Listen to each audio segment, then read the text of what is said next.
Everyone came to Boston to watch Mbappé versus Haaland, the two most lethal strikers on the planet, face to face, golden boot race on the line. The build-up was everywhere, the hype was real, and then the match started, and somebody forgot to tell Ousmane Dembélé that he was supposed to be the supporting act. 7 minutes, 20 minutes, 32 minutes, hat trick, first half, done, over. France 3-1 Norway before halftime. Haaland never even came off the bench. And Dembele, the Ballon d'Or winner, reminded the entire world that when it comes to France at this World Cup, Mbappé is not even close to being the only danger. This is the most terrifying France team the World Cup has seen in years. And today on Robert's Football Talk, we are going to prove it. Welcome back to Robert's Football Talk. I am your host, and if you are new here, subscribe right now, because today we are breaking down everything that happened in Boston. Dembele's historic hat trick. The Mbappé and Haaland show that never happened. Why France are now the favorites to win this entire tournament. And the one question nobody is asking yet that everyone should be asking.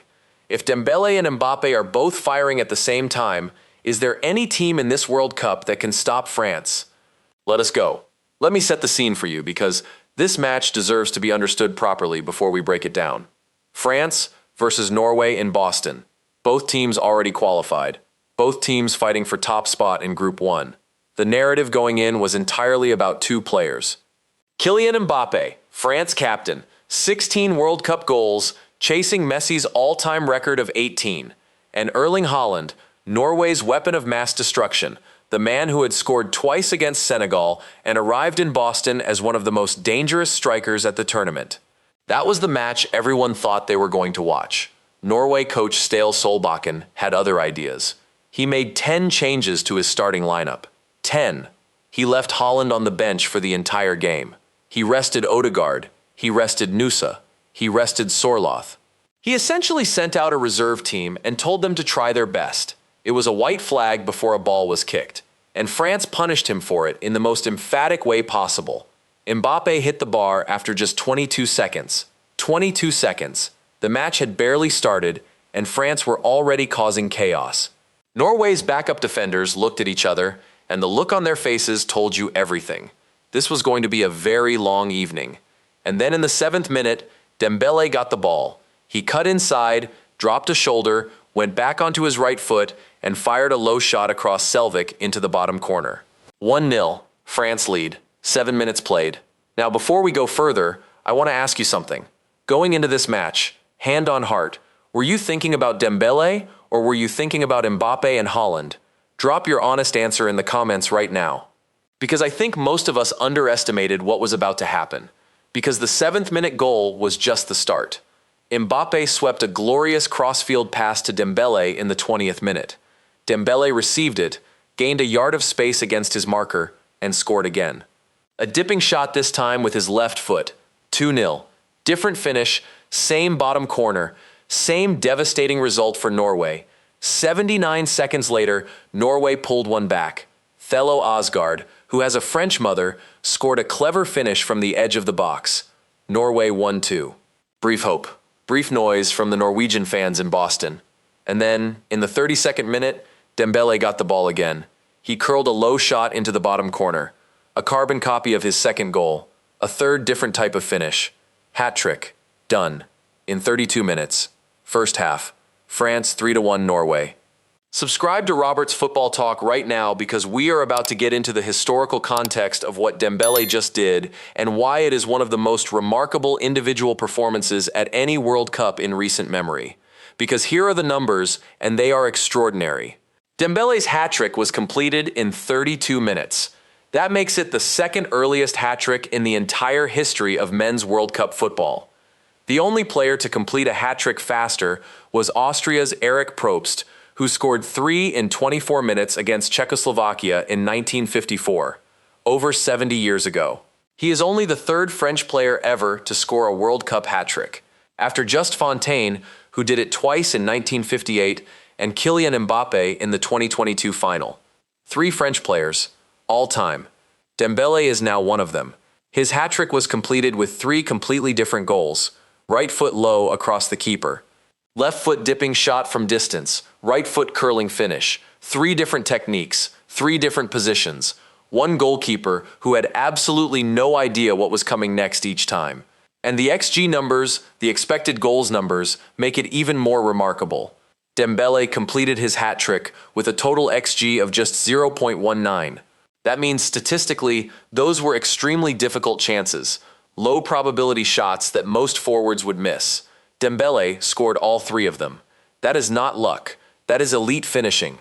The kind of finishing you see from the very best forwards in world football in their very best moments. Espin noted that since 1966, the only men's World Cup hat-trick completed with a lower XG was Hungary's Laszlo Kiss in 1982, who scored 3 against El Salvador with an XG of 0.17. The company Dembele is keeping with these numbers is extraordinary. He now has 4 goals in this tournament. 4 in 2 matches. He scored against Iraq in France's opening game, and then 3 against Norway, and 2 of those hat-trick goals came from Mbappé assists. Which brings us to the most frightening thing about this France team. Now let me ask you this. Dembele has 4 goals. Mbappé has 4 goals. France have scored 10 goals in 3 group games.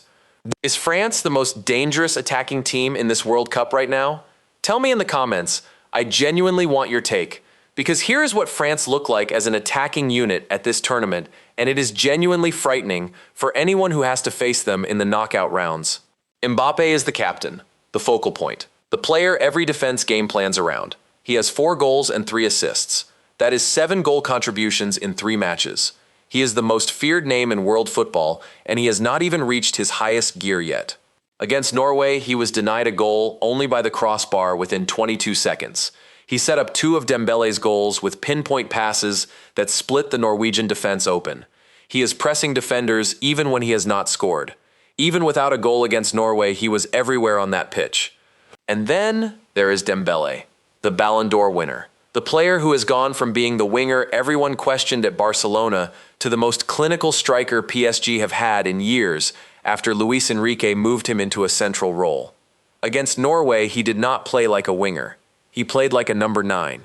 Moving into the box, arriving late, finding space, and finishing with the kind of cold composure that only the very best forwards in the world have. When both of them are firing at the same time, this France team scores 3 goals as a minimum. They have done it in every single group game. Against Senegal, against Iraq, against Norway. 3 matches, 3 times scoring at least 3 goals. 10 goals in total, the most of any team at this tournament. But here is the detail that gets overlooked. It is not just Mbappé and Dembele. Bradley Barcola has scored. Desire Du headed in a 4th against Norway in the 94th minute. Michael Olise has 3 assists. Mbappé has 3 assists. Tchouaméni is controlling midfield. Maignan saved a penalty against Norway. France are not just a 2-man attack. They are a complete team firing on every cylinder simultaneously. Subscribe to Robert's Football Talk and share this video because we are about to get into the knockout draw and why the path France have in front of them makes them even more dangerous. Because here is the situation after Group 1 is finalized. France finished top of the group.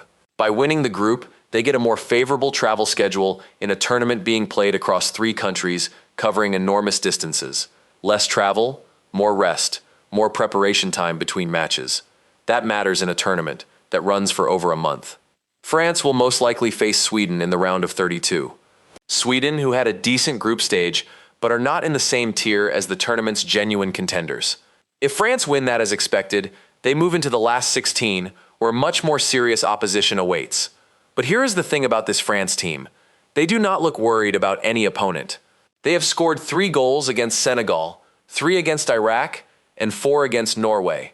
The names of the opponents are almost irrelevant when you are producing that kind of attacking output. Now let me ask the question that everyone in football should be asking, but most people are not. Is this France team actually the best team at this World Cup? Let us look at the competition. Argentina with Messi are the defending champions and look dangerous. Messi has 5 goals. They are organized and experienced. But outside of Messi, there are question marks about whether the depth is there to win 6 knockout matches. Brazil, under Ancelotti, have been building momentum. Germany looks solid. Spain, with Yamal, are frightening when they are at their best. But none of those teams are averaging more than 3 goals per game in the group stage. None of those teams have two attacking players who have both scored 4 goals in 2 matches. None of those teams have the combination of Mbappe's pace and directness plus Dembele's Ballon d'Or quality working in combination. Coach Didier Deschamps, who flew back to France during the tournament to attend his mother's funeral and return to the squad to prepare for the knockouts, has built something genuinely special. A team that can win ugly if needed. A team with defensive solidity and Magnan's goalkeeping. And a team that, when given space, when given the opportunity, destroys opponents with a relentlessness that no other nation at this tournament can match. And then there is the Norway angle that deserves to be discussed honestly, because what Solbakken did in Boston is a proper conversation. Haaland did not play a single minute against France. He sat on the bench for the entire 90 minutes plus stoppage time. His coach made 10 changes. 10. When you are at a World Cup and you have the chance to top your group by beating France, and you have Erling Haaland, one of the most lethal strikers in world football, available and fit, making the decision not to play him is the most controversial call a coach can make. Solbakken's argument is simple. He has already qualified. He knows he cannot beat France even with his first team. He would rather keep his best players fresh and rested for the knockout rounds. Norway will face Ivory Coast in the round of 32. With a fully fit and fully rested Haaland, Odegaard, and Nusa, they are strong enough to beat Ivory Coast and potentially go deep in this tournament. That is the logical argument. And it might even be the correct one. But here is the counter-argument. You are at the World Cup. You are in Boston, in front of 60,000 people. Your striker Erling Haaland, the man who has scored over 50 goals in a season at club level, is sitting in a suit watching his teammates get beaten 4-1, watching Dembele score 3 first-half goals while Haaland eats a snack and checks his phone. What does that do to a player's rhythm? What does that do to his confidence? What does that do to a nation that turned on their televisions expecting to watch their greatest ever striker compete against one of the greatest national teams ever assembled? Haaland is not a player you bench for tactical reasons at a World Cup. He is a player who needs game time, rhythm, and moments of confidence to be at his best. One match off might help him physically, but Dembele did not look like he needed any rest after scoring 4 goals in his last 2 games.